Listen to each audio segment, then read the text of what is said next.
Hello बच्चों, inverse trigonometric function व्युत्क्रम त्रिकोणमितीय फलन। शायद मैं पिछले वीडियो में व्युत्क्रम त्रिकोणमितीय अनुपात बोल दिया था। भाई त्रिकोणमितीय अनुपात होता है, गलती से मुंह से निकल गया। तो यह व्युत्क्रम त्रिकोणमितीय फलन है, इसका रिवीजन पार्ट 2 है। ये पहले वीडियो में हम लोग साइन एक्स का ग्राफ देखे, कॉस एक्स का ग्राफ देखे, टेन एक्स का ग्राफ देखे। उसमें हम लोगों ने पीरियड देखा, डोमेन देखा, रेंज देखा और प्रिंसिपल वैल्यू ब्रांच देखा या रिस्ट्रिक्टेड रेंज देखा, प्रतिबंधित परिसर देखा, रिस्ट्रिक्टेड रेंज या प्रिंसिपल वैल्यू ब्रांच। जो पहला वीडियो देखे होंगे उनको सब पता होगा। यहाँ मैं पहले से ही लिख दिया हूँ बेटा, लिख इसलिए दिया हूँ इस समय इतना वर्कलोड हो रहा है दिमाग पर कि भूल जाता हूँ। कल एक वीडियो बनाया था लेकिन डिलीट करना पड़ा हमको, क्योंकि यहाँ एक पॉइंट छोड़ दिया था हमने। तो इसका हमको ग्राफ कॉट एक्स का ड्रॉ करना है। तो कॉट एक्स बराबर होता क्या है, क्या देखो, कॉट एक्स बराबर cos x upon sine x ना। तो sine x should not be equal to what, zero. ये जीरो नहीं होना चाहिए, इसलिए एक्स बराबर क्या होना चाहिए, एन पाई। तो इसका जो डोमेन है, इसे देखिए, पहले इधर भी इन्फिनिटी तक गया है, इधर भी इन्फिनिटी तक गया है ना, मतलब और रियल नंबर्स है। उस रियल नंबर में से एन पाई पर एक कॉट एक्स डिफाइन नहीं है, परिभाषित नहीं है, इसलिए इसका डोमेन क्या हुआ, आर माइनस एन पाई। इसको कर्ली ब्रैकेट में लिख सकते हैं, लिखा नहीं हमने। तो ये तो आप जानते हैं। तो साइन, जब उसका साइन का ग्राफ खींच रहे थे ना, तो नहीं, उसमें तो नहीं बताया गया था, किसी में बताया गया था आप लोगों को, टाइम में बताया नहीं गया था, नहीं कॉस में टाइम बताया गया था, वहाँ cos x is not equal to zero बताया गया था। तो यहाँ पर समझ लीजिए, जैसे चाहे वो साइन पाई का मान हो, चाहे साइन 2 पाई का मान हो, चाहे साइन 3 पाई का मान हो, ठीक है, या साइन 0 डिग्री का मान हो, चाहे जो भी मान हो, यहाँ इस पर कॉट क्या हो जाएगा, कॉट एक्स जो हो जाएगा ये इन्फिनिटी को अटेंड करेगा। किसको, किस पर, इन्फिनिटी को अटेंड करेगा। तो इन्फिनिटी पर कोई फंक्शन डिफाइन नहीं है, इन्फिनिटी के लिए कोई भी फंक्शन डिफाइन नहीं है। ओके, तो ये तो ठीक है। अब हम इसका ग्राफ लेते हैं, इसका हम ग्राफ लेते हैं। चलिए भाई, जब ग्राफ खींचेंगे तो उस ग्राफ के बाद ही हमको पीरियड पता चलेगा, रेंज पता चलेगा। रेंज तो वैसे भी हम पता कर सकते हैं, लेकिन ये प्रिंसिपल वैल्यू ब्रांच जो है, प्रिंसिपल वैल्यू ब्रांच या रिस्ट्रिक्टेड रेंज जो है, ये पता चलेगा ग्राफ के बाद। ठीक है, आइए अब देखिए, ये वाई एक्सिस है, ये एक्स एक्सिस है, यहाँ पर एंगल 0 डिग्री है, ध्यान दीजिए। अब देखिए साइन, ये कॉट 0 को मान जरा देखो, तो साइन कॉस 0 अपान साइन 0। तो कॉस 0 को मान होता है 1, साइन 0 को मान होता है 0, दैट्स इन्फिनिटी। ठीक है, ओके। तो 0 डिग्री पर, कॉट 0 डिग्री पर ये फंक्शन जो है कहाँ, इन्फिनिटी यानी अनंत को, अनंत की तरफ बढ़ रहा है या अनंत हो जा रहा है। जरा अब हम देखते हैं पाई बाई 2 पर, कहाँ देखते हैं, पाई बाई 2 पर। काट पाई बाई 2 बराबर cos pi by 2 upon sine pi by 2। Cos pi by 2 का मान होता है 0 और साइन पाई बाई 2 का मान होता है 1 बराबर 0। ये ग्राफ पूरा खींच के बताते हैं। फिर काट 3 पाई बाई 2 का अगर मान निकालेंगे तो माइनस इन्फिनिटी को आएगा। तो आपका ग्राफ कैसा हुआ, ये ऐसे कुछ किताबों में तो कट दिखा दिए हैं, क्या दिखा दिए हैं, यहाँ पर टच करा दिए हैं, ये ऐसे हो रहा है और फिर ये जा करके ये ऐसे इन्फिनिटी को अटेंड कर रहा है, ठीक है, कहाँ अटेंड कर रहा है, इन्फिनिटी को। फिर इसी तरह से अगर आगे आप ग्राफ खींचेंगे तो इस पर इन्फिनिटी तो है ही, 2 पाई पर 0 हो जाएगा, 5 पाई बाई 2 पर माइनस इन्फिनिटी हो जाएगा। तो फिर आप ऐसे आएंगे, बताया हूँ कई बार हाथ मेरा कपता है, ये ऐसे आ जाएगा ये, ठीक है। अच्छा, माइनस पाई बाई 2 पर क्या होगा, 0, माइनस पाई बाई 2 पर 0 और 0 पर इन्फिनिटी, ये ग्राफ हो गया। ओके, अब हम निकाल सकते हैं पीरियड, क्या निकाल सकते हैं, पीरियड। पीरियड में ये देखो डोमेन के कितने इंटरवल के बाद एक ग्राफ रिपीट कर रहा है, जरा यहाँ से देखिए, यहाँ से 0 से ये कितना है, पाई बाई 2, ये मैंने गलत खींच दिया है भाई साहब, पाई बाई 2 ये हमने गलत खींचा है, सॉरी, फिर से ड्रा कर रहा हूँ। तो काट पाई बाई 2 पर 0, और अगर काट पाई का मान निकालेंगे तो ये आएगा माइनस इन्फिनिटी। तो ये ग्राफ आपका ऐसे हो जा रहा है, ठीक है। फिर वही पाई पर इन्फिनिटी है, 3 पाई बाई 2 पर 0 होगा, 2 पाई पर जो है माइनस इन्फिनिटी को अटेंड करेगा, ये आएगा ऐसे, देख रहे हैं। जरा देखो, हमको निकालना है क्या, पीरियड।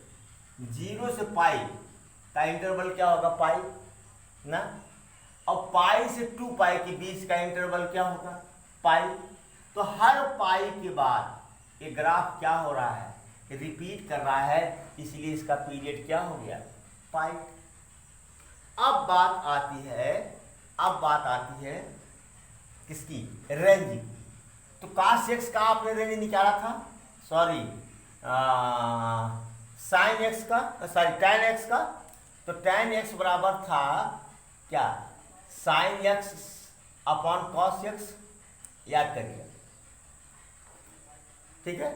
यहाँ पर हम cos x की वैल्यू ले रहे थे, तो माइनस इन्फिनिटी टू माइनस 1, याद है, minus infinity to minus 1 union 1 to infinity, नहीं सॉरी, इसका नहीं तो सेक एक्स का था, ये तो सेक एक्स का था, इसका था सेक एक्स का था। tan x का क्या निकाले थे हम लोग, tan x का रेंज क्या निकाले थे, tan x का रेंज। तो जो tan x का रेंज निकाले थे वही रेंज तो cot x का भी तो होगा, क्योंकि tan और cot एक दूसरे के क्या है, अपोजिट है, क्या है, अपोजिट है। इसका जो रेंज होगा, अगर आप निकालना चाहें तो निकाल सकते हैं। ये cot इसका था ये minus infinity two plus infinity, मतलब सॉरी वो close interval between minus infinity and plus infinity. तो cot x का जो वो रेंज होगा वो भी होगा between minus infinity two plus infinity. यहाँ पर हमने पहले लिख दिया। चलिए, एक तो रिवीजन वर्क है, इतना चिल्लाएंगे भी नहीं, पिछली वीडियो खूब चिल्लाए थे। चलिए, अब आती है बात क्या, कि बाइजेक्टिव फंक्शन कि किस डोमेन इंटरवल में फंक्शन आपका बाइजेक्टिव है, ठीक है। अब आप देखिए, पहले यहाँ ये जरा देखिए, ये जो प्रिंसिपल वैल्यू ब्रांच होती है इसको कहाँ लेते हैं, ओरिजिन के आसपास। कहाँ लेते हैं, ओरिजिन के आसपास। यहाँ जरा आप देखिए कि कोई भी x का कोई भी मान लो, तो कॉट एक्स का अगर हम यहाँ पर लिख दें कि एफ एक्स बराबर cot x, sorry cot x ना, तो हर एक्स के लिए कॉट एक्स की एक वैल्यू मिल रही है, हर एक्स के लिए कॉट एक्स की एक वैल्यू मिल रही है, हर एक्स के लिए कॉट एक्स की एक वैल्यू मिल रही है, हर एक्स के लिए कॉट एक्स की एक वैल्यू मिल रही है। ठीक है, तो ये 1 1 हुआ, क्या हुआ 1 1 हुआ, 1 1 हुआ।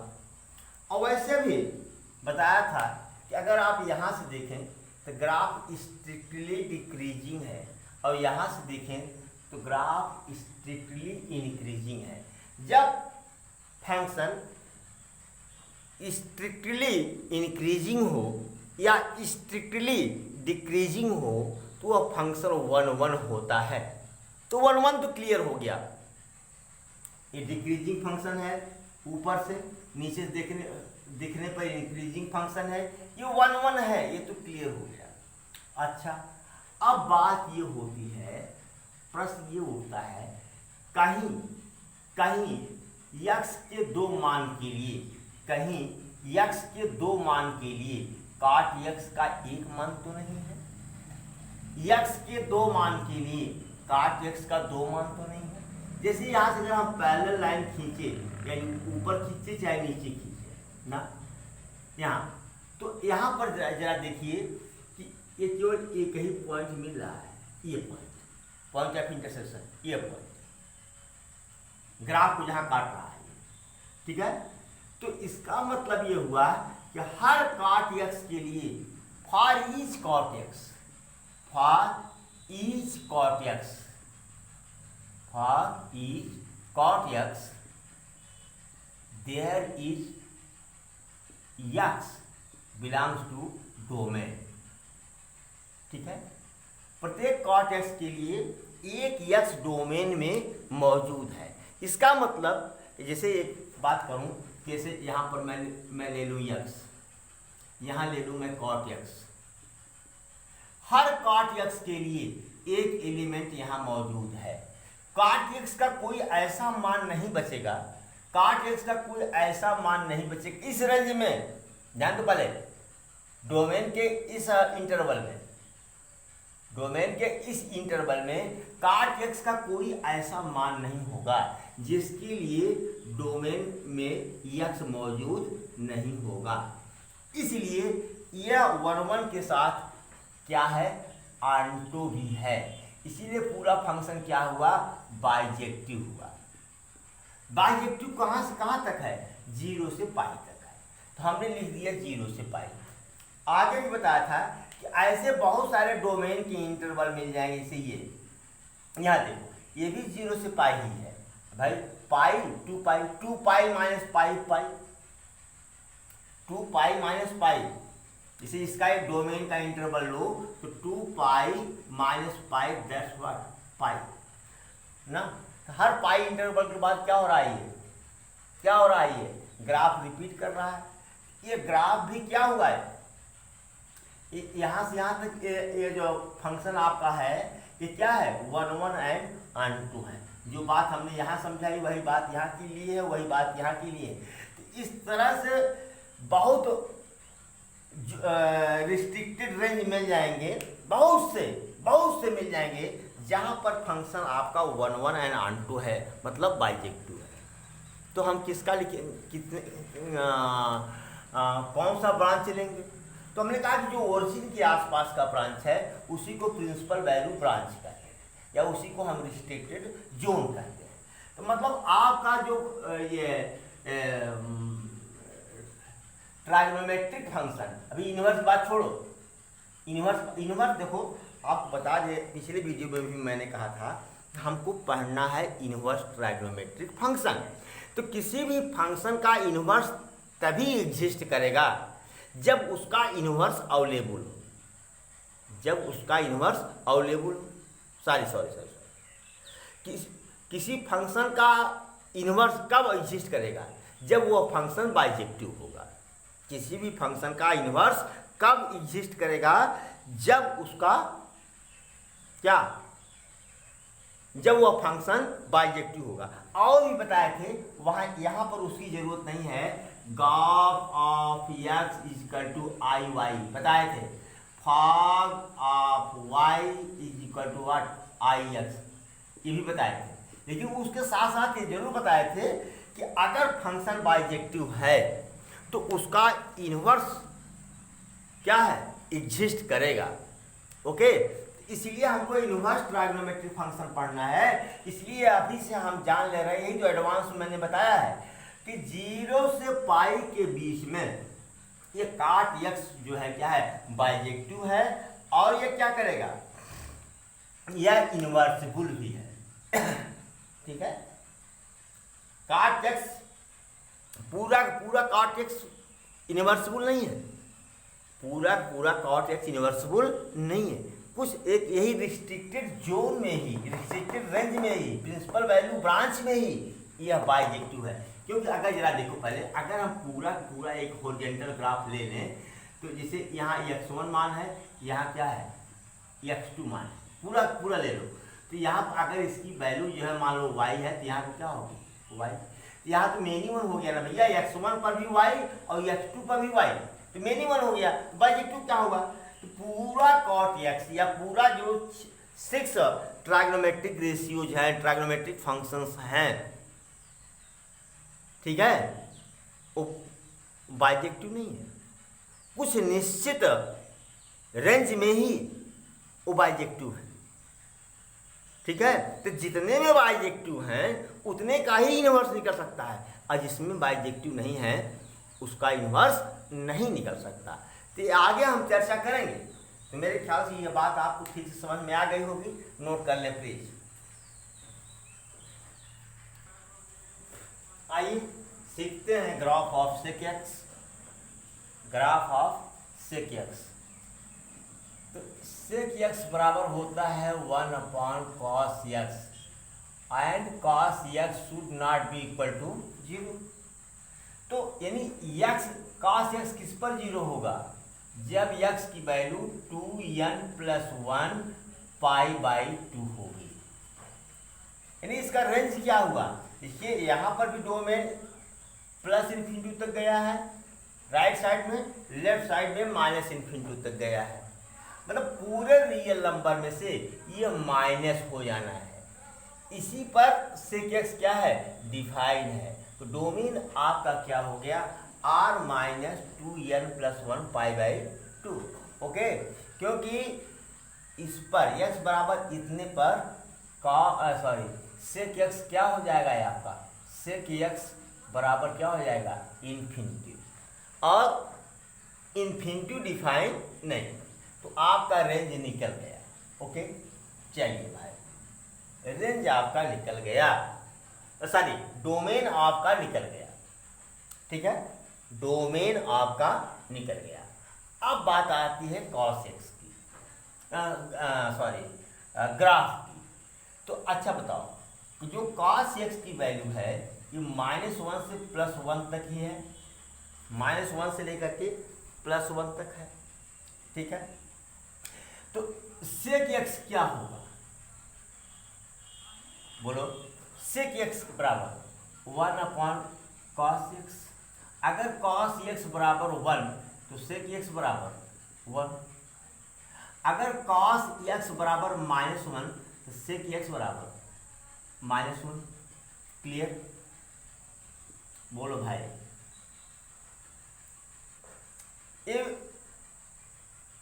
इधर देखिए, इसका मतलब ये है जो सेक एक्स का ग्राफ होगा +1 के नीचे नहीं आएगा, +1 के नीचे नहीं आएगा, और -1 से बाहर नहीं जाएगा, यानी -1 से कम नहीं होगा, -1 से कम नहीं होगा, +1 से कम नहीं होगा।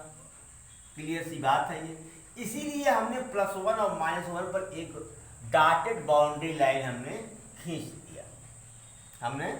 दिया। अब हम एक एक पर वैल्यू निकालते हैं। चल, पहले तो हम निकालेंगे कहाँ, किस पर, 0 पर, किस पर, 0 पर निकालेंगे। तो ये बताओ कि सेक 0 डिग्री बराबर 1/cos 0 डिग्री। बोले यार cos 0 का मान कितना होता है 1/1 बराबर 1। तो 0 पर इसकी वैल्यू कितनी होगी 1। जरा π/2 पर देखो, सिर्फ π/2 की पर देखो तो 1/cos π/2 बोलो भाई बराबर 1/0 बराबर क्या हो जाएगा इन्फिनिटी। यानी 0 पर 0 है π/2 पर ये ग्राफ कहाँ अटेंड कर रहा है इन्फिनिटी को। अब जरा देखो सेक -π/2 बराबर सेक π/2 ना बराबर 1/cos π/2 बराबर फिर इन्फिनिटी को हो गया। तो -π/2 पर भी आपका ग्राफ कहाँ अटेंड कर रहा है इन्फिनिटी को। मैं बता रहा हूँ मेरा हाथ कांपता है, बहुत सही ग्राफ नहीं बना पा रहा हूँ, आप लोग बनाइएगा। चाहे वो मेरी बीमारी हो चाहे एज का फैक्टर हो। वीडियो में देखने से तो नहीं लगता होगा आप लोगों को, लेकिन 50 साल मेरी उम्र है, तो चाहे एज का फैक्टर हो चाहे कोई बीमारी हो भाई, डिप्रेशन का मरीज तो मैं पहले से ही हूँ, जो हमारे पुराने छात्र हैं जान रहे हैं। तो मतलब डिप्रेशन का मरीज ऐसा नहीं हूँ, सिर्फ उसमें ऐसा होता है कि मेरा डिप्रेशन अनकॉन्शियस लेवल पहुँच गया है, मुझे नींद नहीं आती, मुझे नींद आती ही नहीं, दवा खाता हूँ तो किसी तरह से नींद आती है। तो ऐसा है मेरे साथ। तो हो सकता है कि उसी कारण से, पहले तो नहीं था, अब ग्राफ देख रहे हो कैसा बन रहा है। चल अब आते हैं हम, यहाँ तो क्लियर है कि -π/2 पर इन्फिनिटी होगा, -π पर क्या होगा, जरा -π पर देखता हूँ।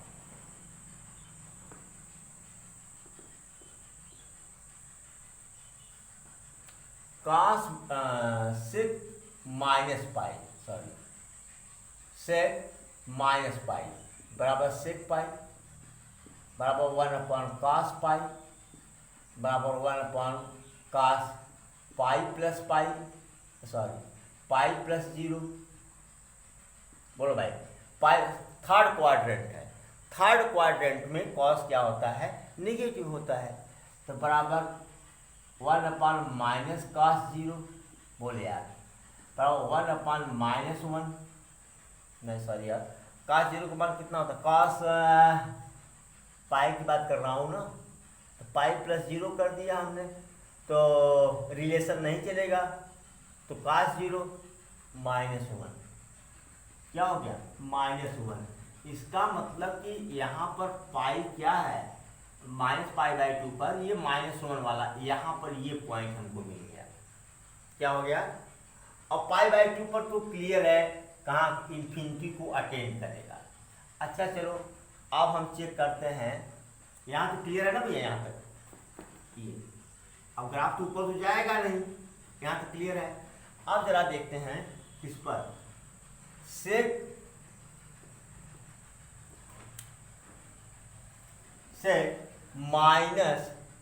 -3π/2 पर बराबर सेक 3π/2 बराबर 1/cos 3π/2 बराबर 1/cos π प्लस π/2।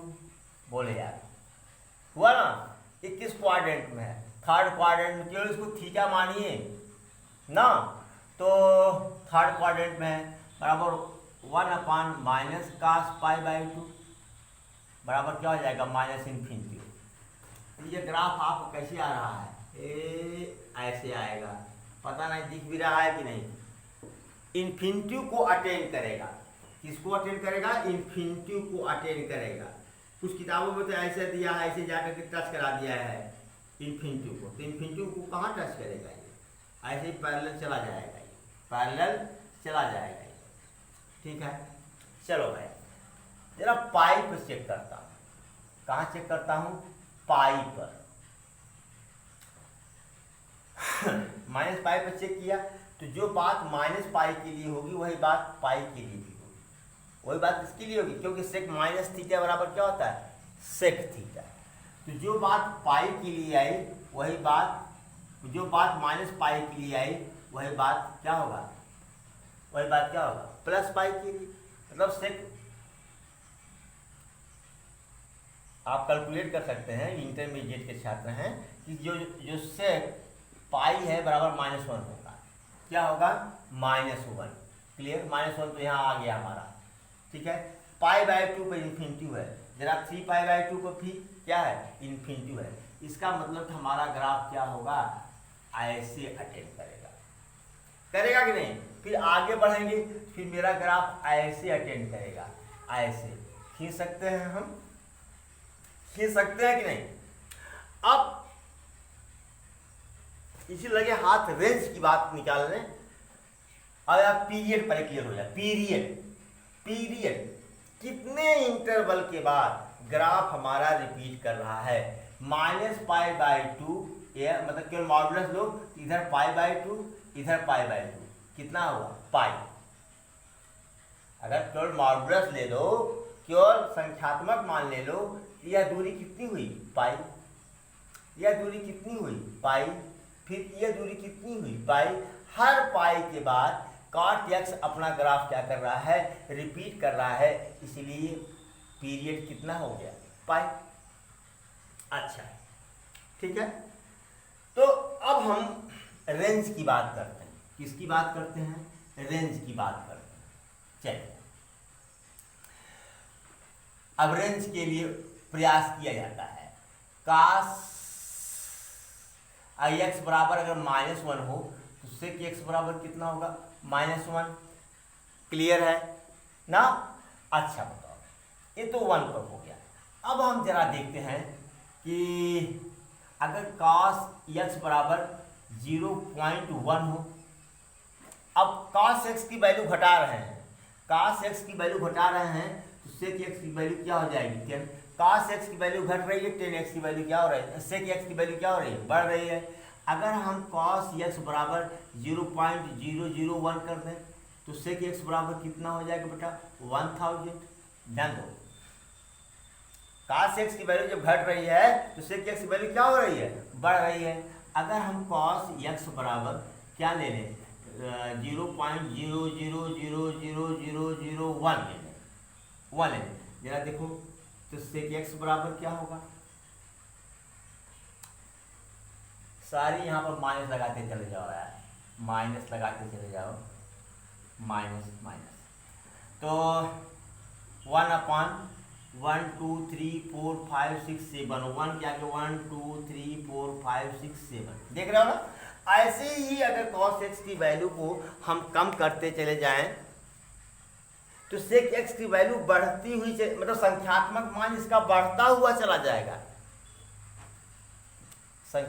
देखो भाई, हम यहाँ सिर्फ बात कर रहे हैं मॉडुलस की। क्या बात कर रहे हैं, मॉडुलस की। ऋण चिन्ह से समझ जाएंगे कि हम -∞ की तरफ बढ़ रहे हैं। कहाँ बढ़ रहे हैं, तो इसी तरह से अगर आप जाएंगे तो यहाँ हमको मिल जाएगा ओपन इंटरवल -∞ to -1। एक रेंज तो हमको ये मिल गया, ठीक है, माइनस वैल्यू के लिए, ठीक है।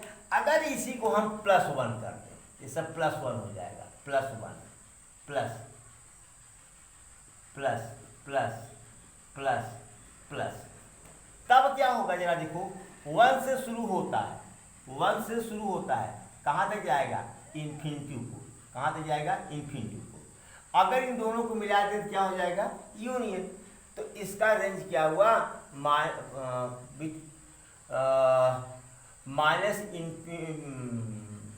के आगे, -∞ के आगे और -1 तक, और यहाँ -∞ से लेकर के +1 से लेकर के इन्फिनिटी के पहले तक, ये इसका क्या हो गया रेंज। ठीक है, ये क्लास 11 में आप लोग पढ़े थे। ठीक है, इतनी बात, तो ये 3 बातें क्लास 11 की हो रही हैं। एक केवल चौथी बात जो हो रहा है प्रिंसिपल वैल्यू ब्रांच या रिस्ट्रिक्टेड रेंज की बात जो हो रही है, ये आपके इनवर्स ट्रायगोनोमेट्रिक फंक्शन के लिए है। आइए समझते हैं कि यह कहाँ किस डोमेन इंटरवल में यह फंक्शन आपका क्या है, क्या है बाइजेक्टिव। ठीक है, जरा देखिए पहले आप यहां से जरा देखिए, पाई बाई 2 पर इन्फिनिटी हो जा रहा है, तो पाई बाई 2 को तो हटाना पड़ेगा। और यहाँ पाई तक आइए, यहाँ तक देखिए हर यक्स के लिए एक सेक यक्स, हर यक्स के लिए एक सेक यक्स। यहाँ पर देखिए हर यक्स के लिए एक सेक यक्स, हर यक्स के लिए एक सेक यक्स, तो 1 1 तो हो गया भैया, 1 1 तो हो गया। और वैसे भी जरा देखा जाए, अगर यहाँ से देखिए तो ये स्ट्रिक्टली इंक्रीजिंग है, यहाँ से देखिए तो ये स्ट्रिक्टली डिक्रीजिंग है। भाई देखिए ये जो हमारा ग्राफ है, क्या ये कंटिन्यूअस है? नहीं। इस ग्राफ के बाद इसको खींचने के लिए हमको क्या करना पड़ा है, कि अपने मार्कर पेन को उठाना पड़ा ना। लेकिन इसको और इसको खींचने के लिए मार्कर पेन को हमको उठाना पड़ रहा है। तो यहाँ से यहाँ तक ये स्ट्रिक्टली इंक्रीजिंग है, यहाँ से यहाँ तक ये स्ट्रिक्टली क्या है, डिक्रीजिंग है। दोनों ही अवस्थाओं में फंक्शन क्या होता है, 1 1 होता है। एक बार अगर हम इसको अब मिटा देता हूँ, अब हम ये चेक करते हैं कि क्या यक्स के दो मान के लिए क्या काट यक्स के दो सिंगल मान आ रहा है। देखो पैरेलल ग्राफ खींचो इसके यक्स एक्सिस के, यहाँ देखो यक्स का एक मान और वाई का एक मान, ठीक है। यहाँ भी खींच के देख लो, यक्स का एक मान वाई का एक मान मिल रहा है कि नहीं मिल रहा है। यहाँ पैरेलल ग्राफ खींच के देख लो, मतलब हॉरिजॉन्टल लाइन खींच करके देख लो। तो इसका मतलब ये है, ऐसा इसे अगर हम यहाँ खींचते हैं, ध्यान दो पहले, ये x1 हुआ, ये क्या हुआ, x2 हुआ। ध्यान दो, अगर ये y है तो ये भी y होगा, क्योंकि हॉरिजॉन्टल लाइन है। तो x1 के लिए y, x2 के लिए y, ऐसा होगा, x1 x2, यहाँ क्या बचा y, x1 का इमेज y, x1 का इमेज y, x2 का इमेज y, तो क्या हो गया, ये मेनी 1 हो गया। क्या हो गया, मेनी 1। यहाँ हॉरिजॉन्टल लाइन ग्राफ को दो जगह काट रही है, यहाँ पर हॉरिजॉन्टल लाइन ग्राफ को एक जगह काट रही है। इसका मतलब ये हुआ कि ये 0 से पाई में से ये घटा दें पाई बाई 2, इसके बीच में हमारा जो फंक्शन है वह क्या है, बाइजेक्टिव। क्या है, बाइजेक्टिव। तो प्रिंसिपल वैल्यू ब्रांच या रिस्ट्रिक्टेड रेंज क्या हुआ, 0 से पाई माइनस पाई बाई 2। भाई पाई बाई 2 को माइनस इसलिए किए कि पाई बाई 2 का फंक्शन डिफाइंड नहीं है, ठीक है। इसको प्लीज नोट कर लें। चलिए last graph of cosec x लेते हैं हम। कोसेक एक्स, तो कोसेक एक्स बराबर होता है 1/sin एक्स, और sine x should not be equal to 0, यानी x should be what, n pi, यानी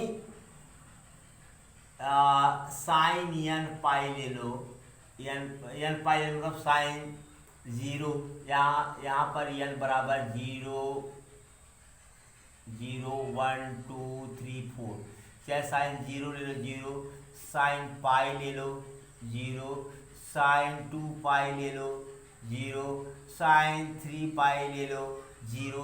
इसका मतलब यह है कि साइन n पाई पर आपका फंक्शन कोसेक एक्स जो है वह क्या हो रहा है, इन्फिनिटी हो जा रहा है। इसलिए इसका डोमेन क्या हुआ, r माइनस n पाई, r माइनस n पाई, इसका क्या हुआ, डोमेन हुआ। ओके, अब आइए जरा इसका अब इसी लगे हाथ रेंज भी निकालता हूं।